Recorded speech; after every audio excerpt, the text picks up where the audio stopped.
Hi, and welcome to this video on disciple making. I'm Lauren Hunter. I work in the Office of Church Engagement, and I'm ordained in the Presbyterian Church of the USA, and I am really excited to be with you to talk about this important topic, disciple making, right? Something Jesus said we should care so much about.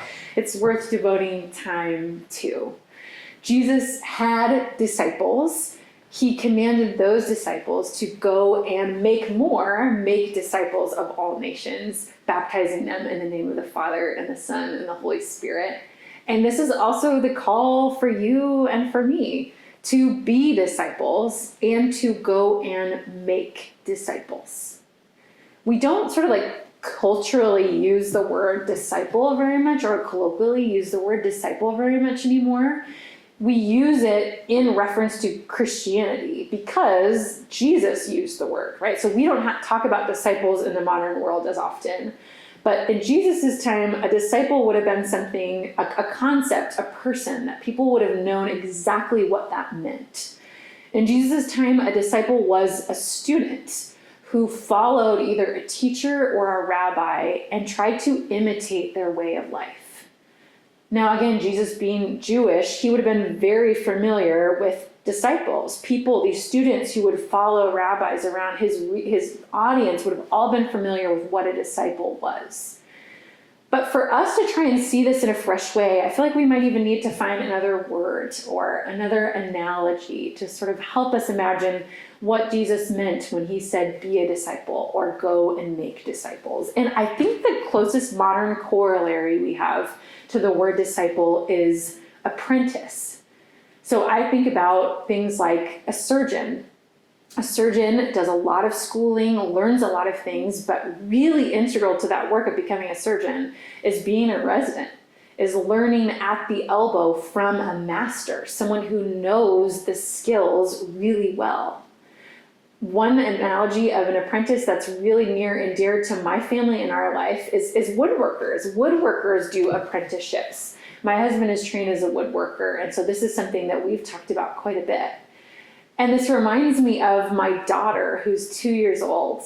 When she turned 2, her mother-in-law got her like a little wooden play kit, a tool kit with little wooden toy tools, a hammer, a wrench, a nail, like different nails to pound. And she had seen my husband in our house doing projects with his own tools.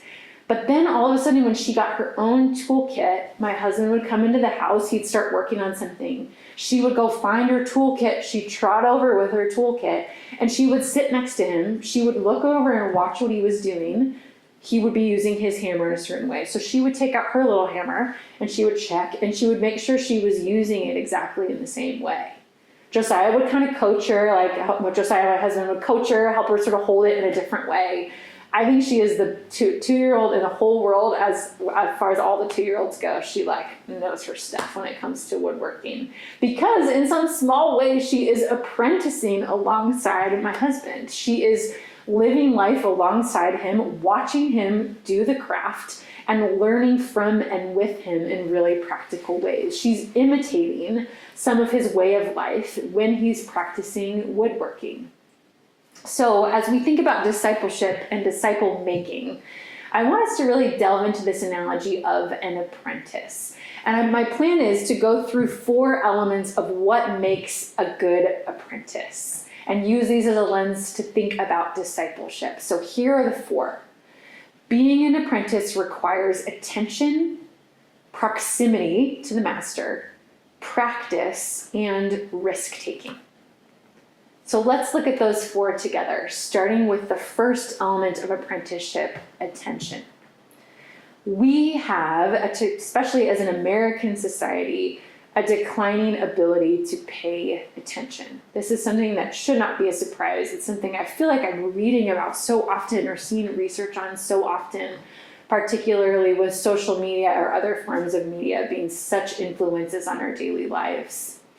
One of my best friends, before she started her PhD program, had to detox from social media. She realized that her brain, she had neurologically been shaped in a particular way that she could only take in small doses of information with little dopamine hits of reward. She couldn't actually sit and read a book, which was what was required for a PhD. She did not have the attention span required to focus, so she had to change her habits accordingly.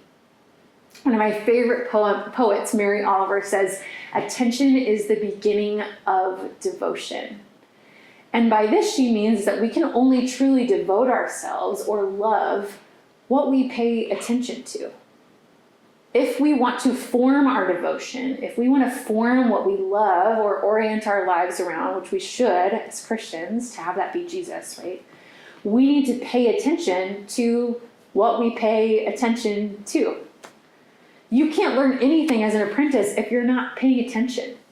And in those analogies we talked about earlier of a surgeon or a woodworker, it's actually kind of dangerous or risky if you're not paying attention. You could harm yourself or others. And I actually kind of like that as an analogy for the Christian life and being in discipleship for God too. There's something at stake here. This matters. We must pay attention to the master. So here's the practical question that I'll try to hit on with each of these 4 elements of apprenticeship. How does a church form disciples to pay attention?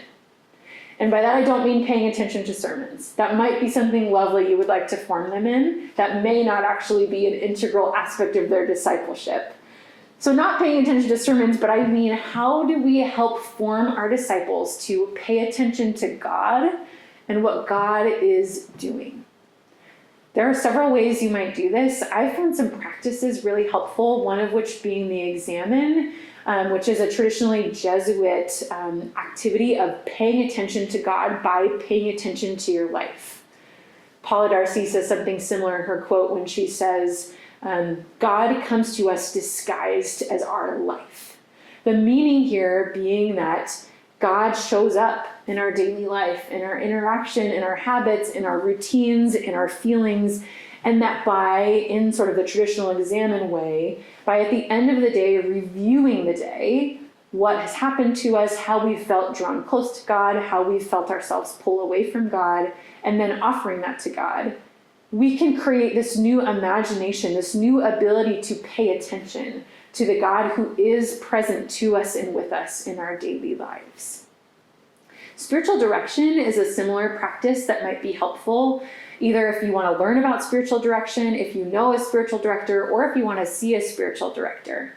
If you're not familiar with spiritual direction, it's the practice of sitting and holding space with a trained spiritual director, who's someone who's meant to pray alongside you and ask you questions to help you discern how God has been present in your life. Again, helping you pay attention to the God who's already with us every day. You might try, when you think about a worship setting, integrating meditative spiritual practices in worship. I know several churches who almost in every service have stations around their sanctuary that will have places to journal, places to pray in tactile ways, places to walk around a labyrinth, different sorts of ways that help people in the different ways that they learn and attend to God pay attention. That might be different than sort of the traditional sitting in the pew and listening to a sermon. You might lead a congregation in a guided Examen prayer or some sort of an imaginative or guided prayer. You might encourage small groups where communities get together and learn to pay attention to each other and God together. Or small groups could look at content that really helps them discern the ways that their attention is being divided in their current context. You could have small groups read The Tech-Wise Family by Andy Crouch. Or you could have small groups together watch The Social Dilemma to think about social media and the impacts of that on their attention. There are lots of things that you might try. But you may also want to think about how you help a congregation pay attention to each other, because this actually helps us pay attention to God. If we're all made in the image of God and we all sort of manifest that in our own unique ways, we learn more about God the more that we learn our own relationship with one another. You could try, as a practice, not allowing phones during worship or at retreats or specific events. You could encourage a culture of one-on-ones or intergenerational mentorship where two people are really getting to know each other. You could help your congregation learn how to ask really good questions. You could provide structure-free environments for fellowship, or you could provide structured programs that teach people and facilitate ways that they might pay attention to each other in deeper ways. Because as we're doing this, we're becoming more attentive to God. So that's the first one, attention. Being an apprentice requires paying attention. The second thing being an apprentice requires is proximity, and specifically proximity to the master or to the expert. Now, Jesus is obviously our model for all of this, our model apprentice, right? We see Jesus doing the same thing, prioritizing proximity with the Father, withdrawing several times and at certain points to be consulting the Father, to be praying to the Father, to be keeping this relationship at the forefront of his ministry. And he's not just near God, but we also get the sense that this is a high support relationship. And this is something that we see in the best apprenticeships, is that you're not just near a master, you're not just like in the same room as one, but you're also receiving high support from a master or from an expert. This is often the case in apprentices like student-teaching relationships, where a student teacher and maybe a master teacher or a student who's learning from a master teacher can actually get to know one another, their uniqueness, their skills, and they can provide personalized recommendations, high expectations, but giving them high support as well. And the best apprentice-master relationships are highly relational in that way. The best master knows the apprentice well, has that high expectation and the high support, is available, is proximate, and works with the student in ways unique to their personality. This is exactly what God does with each of us. Jesus is being with his disciples. We see this all the time. This isn't an uninterested or distant Jesus. He's eating with his disciples. He's walking with his disciples. He's talking with his disciples.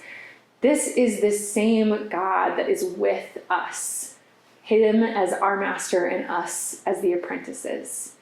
This word with is really, I think, encapsulates the best news of the Christian gospel, that God is with us. This is true as we're disciples or apprentices of Jesus, that our master is close at hand. So again, the practical question, how does a church form disciples who are proximate or near to God? First, I would say a church doesn't do that. That's actually not our job. This work isn't ours to do. This is a reality. God has come near in Jesus Christ, right? We don't have to make anyone closer to God than they already are. We are as close to God as we could ever be. I oftentimes meet with students and they'll say something like, I just really don't feel close to God. And I've said that, and that's a real feeling. You might feel like God is distant. But oftentimes I would say back to them, you may feel that way, and we can talk about that. But first you have to know that that's just not true, that you are as close to God as you could ever be. So instead, the question becomes, how do we live like God is near? How do we take advantage, maybe for lack of a better phrase, of the fact that God is proximate, is with you, and is with me? First, we could cultivate a rich culture of being with God, both alone and together as a congregation or as a community. You could create experiences to acquaint people with spiritual disciplines, one that allow them themselves to be with God on their own, to be proximate with God on their own, to live into that nearness through different methods of prayer or solitude or fasting or other spiritual disciplines. You could also help people work on their healing in terms of healing their own image of God. One of my favorite quotes is from the author Trevor Hudson, who says that spiritual formation or Christian formation is the work of healing our image of God over and over and over again throughout our life, and in turn healing our own image of ourselves. Now, I just love that. And I have to wonder, is part of what keeps us as disciples of Jesus from living into this nearness with the Father the fact that we don't actually want to be with the God we believe in? So many of us have images of God that might be a God who's disappointed in us, a God who's really strict, a God who's always expecting more and more. And maybe your congregation needs to do some work on healing this image of God, on reacquainting themselves with the God who loved and longed them into being. You might want to help congregants have spaces to get to know the Master so that they want to spend more time with the Master. Corporately, as a body, there are some things you could try. You might integrate times for connection with prayer with God in worship, silence, prayer, journaling. You might also remind your congregants often of this reality that God is near, whether they feel it or not, and create experiences where folks can acknowledge that and turn to God and pray together. Also, consider the ways you might help your congregants be proximate not only to God, but to one another. Help them to yearn to be in community, to be close to one another, because as they do that, they'll also probably yearn to be close to God. You could again encourage mentor relationships or intergenerational relationships. You could have fellowship with no agenda or fellowships with structure that allow people to gather, prioritizing small groups or organic relationships and fellowships. Now, this is admittedly harder to do if you're in a big church. It's harder to work to create smaller cultures where people have groups of belonging, where they know one another and they feel known. But this is the important work, to create ways where your folks can have meaningful, proximate relationships with one another and with God. Okay, so that's number 2. Here's number 3. It's an obvious one. It's practice. An apprentice has to practice. You don't want a surgeon who has not practiced. Habit, regularity, those are all really important when you think about apprenticing or learning a skill. A good friend of our family's did a wooden boat building workshop, an apprenticeship in Maine. He had to move to Maine for 3 months to learn how to build wooden boats. He had to live on the coast. He had to talk with sailors. He had to learn about the wood. And every single day for 3 months, he was in that workshop practicing the art of hewing, of carving, of cutting, learning all the skills necessary with masters alongside him about how to build a wooden boat. And now he could do it, I won't say in his sleep because it's very skilled work, but he is very good at it because he's put in all those days and hours of practice alongside a master. And in the Christian life, this looks like continually showing up to be with God, learning, trying to live in the way of Jesus, messing up, returning to God, trying again, listening again. That's so much a part of practice, is learning from our mistakes. And this can be really boring, just practicing again and again. Novelty is way more exciting.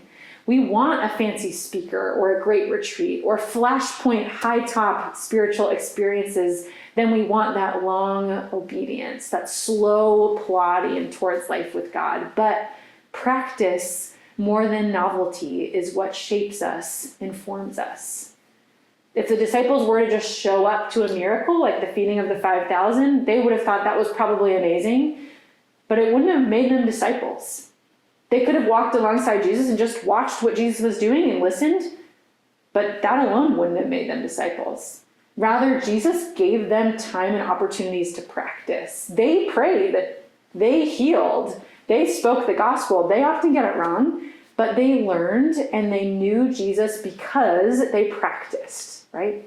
So again, how does a church become a place of practice? Not a place of just observation or disconnection, but one where we live out what we say we believe, where we walk the walk. You can find ways to emphasize that life with God is bigger than just attending Sunday morning worship. You might want to think about vocational formation, helping your congregants consider their jobs or whatever they do for work outside of the church as ministry, that they are participating in God's work in the world. You might educate congregants on spiritual practices, ways to live in the way of Jesus. That could be your traditional quiet time, but there are so many other ways to do this, depending on what your life looks like in the season and stage of life that you're in. And you as a pastor can help them find those practices that work for them in that stage of life. You can become a community of practitioners together, folks in the church committed to walking the talk together. And you can be an inviter. You can give people ways to practice their faith. You can invite them into leadership. You can invite them to contribute a gift. You can help them consider ways they can live out their faith as you get to know people. Here's my fourth and final element of apprenticeship. It's risk-taking. This is similar to practice, right? Like you can't just observe and be an apprentice. You have to practice, you've got to try the things, you've got to learn at the elbow of the master, but there comes a point where you need to step away and really try the work yourself. Take risks, take initiative. The disciples were with Jesus in everyday life. They took risks. You have to start trying the skills you have while the master is alongside you. This is what I think the disciples were thinking, right? This is the same for us. We can learn from our mistakes because the master is so close to us. And I wonder what it might look like for us as disciples of God to take risks in our own walk with God, or risks in the way that we live that out in the world. So how might we take faithful risks, right? You might try something different than what you've ever done before. Relying on God as best as you can, you might step out into the unknown. You could create a program or a new initiative that's a total failure. But if you're doing that in conversation with God, if you're curious about learning from that experience, you'll learn from it. And in the same way, you can encourage congregants to take faithful risks, and you can stay in conversation with them as they learn from their experiences. Maybe they try a new job. Maybe they go on some spiritual pilgrimage. Whatever that might be for them, you can be the co-journeyer who walks alongside them as they take these risks. You might also be more willing to try risky things in the life of your church. I think really often of the story in Acts of Peter and Cornelius, where through a dream and through sort of the prodding of the Holy Spirit, Peter invites Cornelius, a Gentile, into the Christian church, something that was never done before. And when he opens the church to Cornelius, he opens up the church to a huge amount of risk, to newness, and the church is never the same because of this action by Peter. And the same thing happens when we let others in. When we let people take a seat at the table. When we maybe invite that person into leadership who you're not really sure is ready for it. When we choose to listen to other voices who might challenge our comfort, the ways we've always done things, that they might upset a power dynamic or a long-standing imbalance of privilege. We might disciple our folks to know a God who tends to make risks, who tends to choose the risky ones among us to be the ones who do his work. It could also drive us towards spiritual practices of prayer, of staying in tune with God, of staying dependent on God. And those practices help us discern that God is already at work. And it helps us decide where we might take those risks in order to be faithful. We might as well take some faithful risks. After all, we are the apprentice right alongside with our master. Thanks for listening.